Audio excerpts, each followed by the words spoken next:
wakoze iki? Ese mukubita isuka. Wayikubise he? Mu mutwe. Hanyuma umwana nawe nuko nawe wakubise mu mutwe. Mbere y'urukiko rukakubaza niba icyaha ushinjacyaha umaze gusobanura ko wakoze ukemera cyangwa se ugihakana. Ndacyemera. Nagikoze bitewe n'amakimbirane yateranaga n'umugore. Ayo mafaranga nari nayamuhaye ambwiye ko ubwo namusabye ko yajya ataha kare. Yari amafaranga angahe? Yari 500, ariko nyuma yaho naje kumwakamo 100.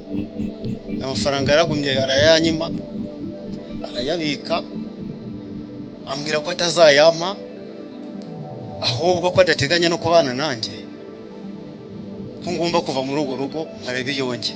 Bambwira ko igituma ngomba kuva muri iyo nzu ari impamvu z'uko afite ikibazo yuko yabyaye undi umwana, kandi nkaba nzi neza ko yamubyaye ahandi tutazabana neza. Ubu niko yambwiraga. Utize ku cyaguteye, ntabwo uri kuvuga uburyo wakoze icyaha kugeza ubu, ntabwo urabivuga. Ibyo nabikoze birihuta cyane biroroshye. Ibyo dushaka kuko uwo mugoroba naramuhamagara ko turi buyazane. Ubwo njyewe nahise ngenda njya kumuzana nk'uko nsanzwe njya kumuzana. Yari igihe ki? Nagiye nka saa 9:30 za nimugoroba. Naragiye ndagenda njya kwizi mpageze ndumutegereza, ambwira ko ari buze saa 4. Njya kuzana isuka ahantu narabishije isuka.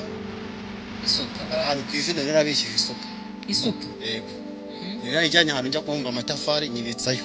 Ubwo yambwiye ngo ne kumutera icyuma cyagiye urabyibuka. Ndabyibuka. Wakoze iki? Ese mukubita isuka. Wayikubise he? Mu mutwe. Hanyuma umwana nawe nuko. Nawe wakubise mu mutwe. Urangije kubakubita isuka mu mutwe wakoze iki? Icaye aho ngaho. Wabashyize he? Imibiri yabo wayishyize he? Nayigumye iruhande nkabwo nawe. Umugore wemeye kuva iwabo akaza gufatanya nawe kubaka urugo, kubaka umuryango.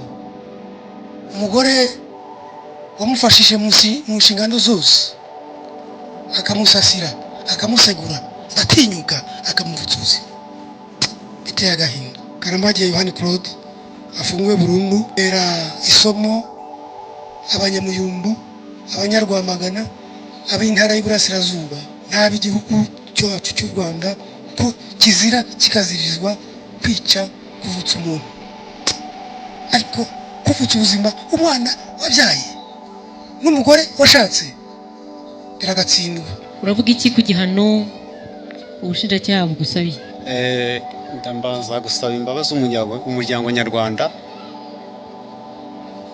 Narakosheje umujinya wanteye ibyo ntagombaga gukora. Tubana yampaga akazi nkajya gukorayo, akampemba ngataha nta kintu. Nshingiye kuko najyaga mu kabari kunywa nkataha nkerewe. Nibwo twahise dusubira inyuma duca mu yindi nzira turajyana. Nibwo twari turi mu muhanda duhura n'umusaza witwa Munyengabe aducaho. Twari turi kubivuga dutambika. Nibwo twahise duhindura inzira duca ruguru mu muhanda wa leta. Aribwo turi kubiganiraho. Mbwambye hagati nutaha se buriya ntibiraba ikibazo. Nibwo nambwiraga nti ikibazo ntabwo cyaba. Nibwo rero yamperekezaga angeza haruguru y'urugo. Nibwo twaguze icyuma ahantu bita kwa Murokore, icyuma cya 500. Icyuma amafaranga wakiguze yavuye hehe? Yari yampaye amafaranga 500. Nibwo rero nagiye ndakigura ahantu bacuruza iduka kwa Murokore. Nibwo natashye ngeze mu rugo nibwo nasanze umugabo ari kumwe n'abana bari kurya ku meza. Nibwo natambukaga njya hirya mu gikari. Njya mu gikari ndicara. Bari bamaze kurya rero nibwo bansanze aho nanicaye barambaza ngo uvuye hehe. Nibwo rero twahise ndwana n'umutware duhita turwana biba gutyo. Icyo cyuma nibwo nari ngifite nahise ngimutera. Akagaragaza neza ibimenyetso bifatika ko twacuze uwo mugambi, atagendeye ku magambo gusa. Umushinjacyaha ibimenyetso wamubajije nabibasabye mu mazi ibimenyetso bifatika nayo bigaragara ko ibimenyetso bifatika bibuze amusabira gufungwa burundu